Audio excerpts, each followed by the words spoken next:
A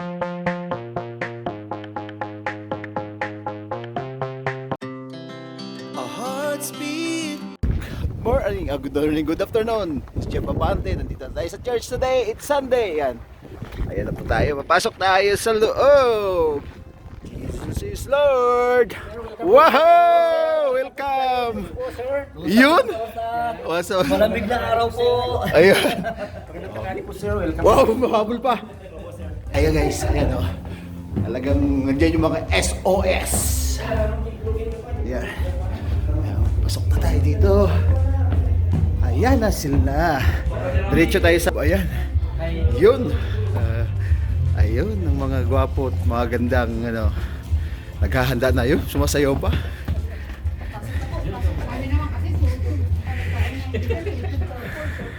Si Jai, ayan. Nakahanda na. Ayan. Visitors daw tayo today. Kaya ayan.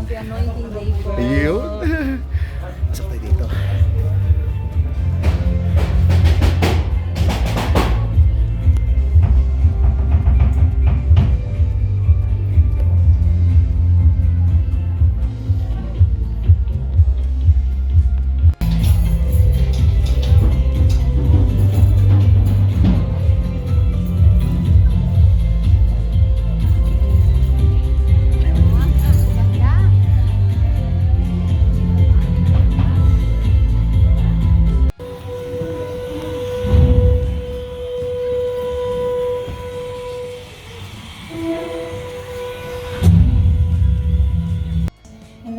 For you deserve the highest praises and glory and adoration.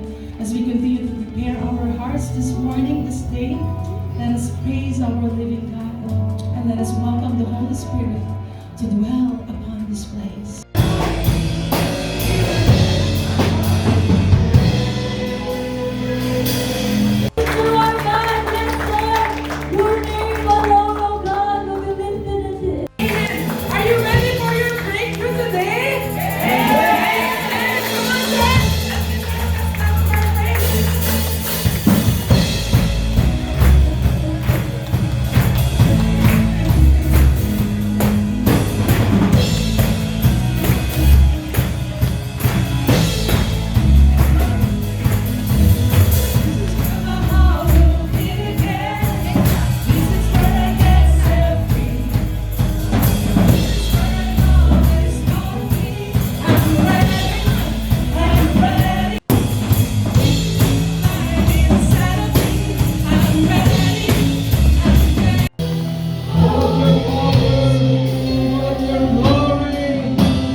First of all, tayo pinagpasalamat sa Panginoon, and secondly, I would like to of course batiin po ang ating pong minamahal na Pastor Brother Audi and Sister Shen. Praise God! Palagpakan naman natin ang Panginoon sa mga buhay. And to all of you, even sa ating outreach, sa ating pong medicine hub. Ayan, good to see you all po. Sa ating pong lahat. Yung ating pong declaration na unprecedented and phenomenal breakthrough. Amen? And it is because of the work of the Holy Spirit. The Spirit of the Lord is on me because He has anointed me to proclaim good news to the poor. He has sent me to proclaim God's abundant blessing. No? God's abundant blessing, His provision, His care for His people. And God lovingly anoint us with blessings and favor. Amen? Gusto-gusto ng Panginoon na pagpalain ka.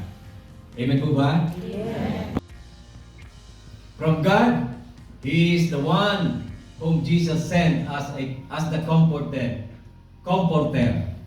So, the Holy Spirit, who is the Holy Spirit? He is the third person in the Holy Trinity. Amen? Yes, He is a person. He is not just a team.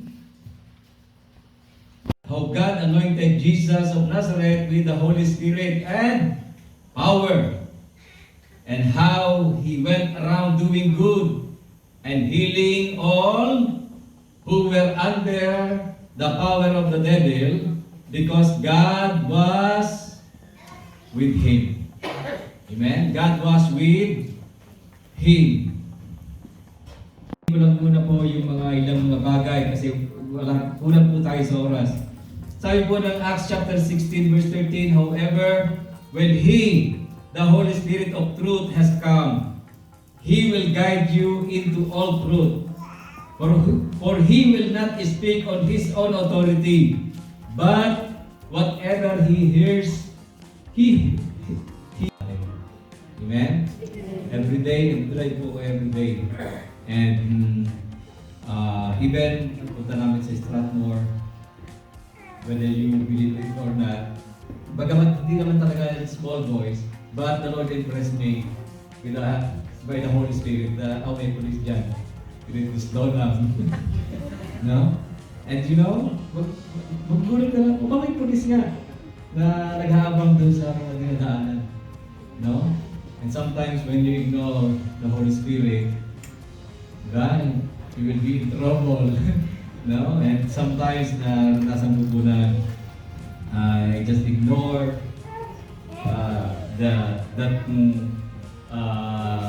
the Lord has impressed on me, and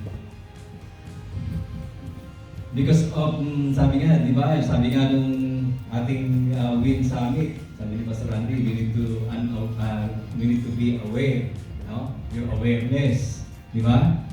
And you should know how to listen. We should analyze or internalize. And minsan, nakakakuha ko ng ticket because of not being aware. No? When you are in Calgary, yung sign ng yung playground zone, di ba? Lahat na doon ginawa ng playground zone, no? Tama ba? Wala nang mga school zone eh. Yung school zone, playground zone na eh. Kaya hanggang 9 o'clock, vertical lang talaga. No? Eh, when we were in Red Deer, yung school zone at saka yung playground zone, pinagpatong pa. No? Pinagsama. So, akala mo playground zone lang. Eh, siyempre, pag Sunday, di ba? Pag Sunday, kung school zone, dapat okay lang na 50 or kung ano yung nakalagay. Pero dahil hindi ko ina-analyze, no? So, nakakakuha ko ng ticket. Of the enemy. Yeah. I know gusto natin ito. Amen po ba? You have the power and authority to trample down the enemy. Amen? Meron kang kapangyarihan. When I was in high school, meron akong isang klase na sabi niya, he wants power, and bumibili siya sa Quiapo ng mga quintas. Maybe some of you were ganun din, di ba? Na parang doon tayo kukuha na. We need power, but in a different way. But you know, we have power. Amen? And authority. Ano niyo po ba na ito yung binigay sa atin ng ating Panginoon? Dito po sa Luke chapter 4, verse 36, says here, all the people were amazed and said to each other, what words are these? With authority and power, He gives order the impure spirit, and they come out. And in Matthew chapter 8, verse 16, all of us should come to the full knowledge of the Holy Spirit. Kailangan kilala po natin ang Holy Spirit, and not only to have a knowledge of the Holy Spirit, desire to experience the Holy Spirit in your life. Amen? Let us desire, and we must fully understand that our constant communion, that is when we pray to Him, our constant communion with the Holy Spirit will allow us to experience the supernatural breakthrough in our life. So let us decide and seek His guidance in all that we do, and do not allow the flame of God's Spirit to burn out in our life.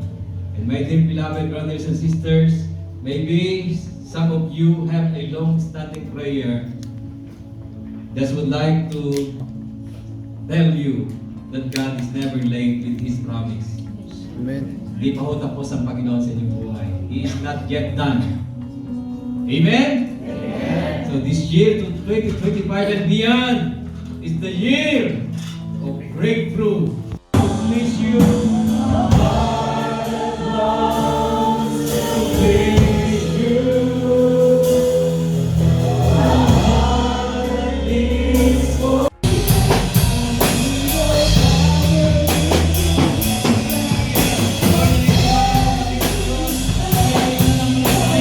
Isang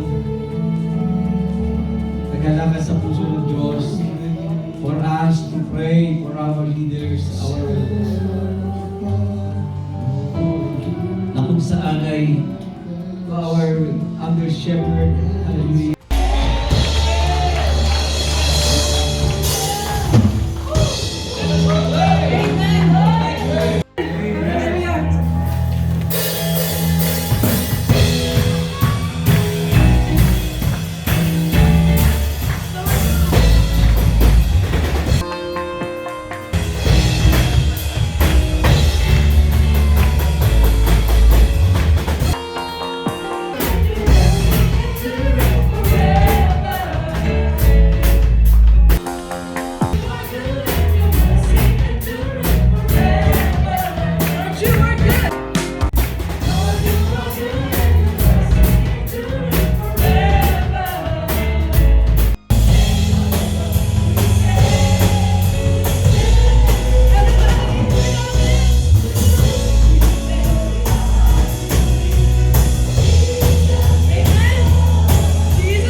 Habol pa talaga, habol pa talaga. Video, as usual.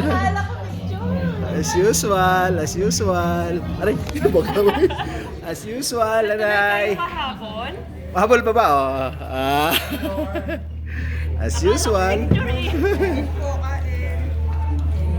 Tama-tama.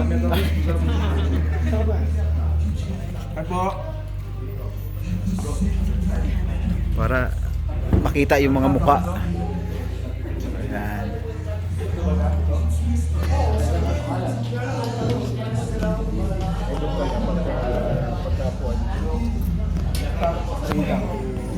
May isa, bago. Pero ang star po. Sure, kasa po. Ay, hindi kilala. Baby, tulog ah. See? Kain. Kayo.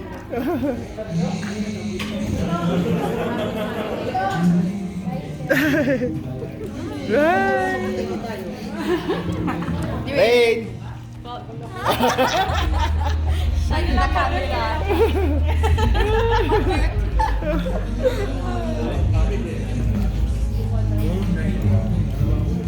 Ayun. Ah, ayan. May pahabol pa. Thank you, Mr. Vlogger.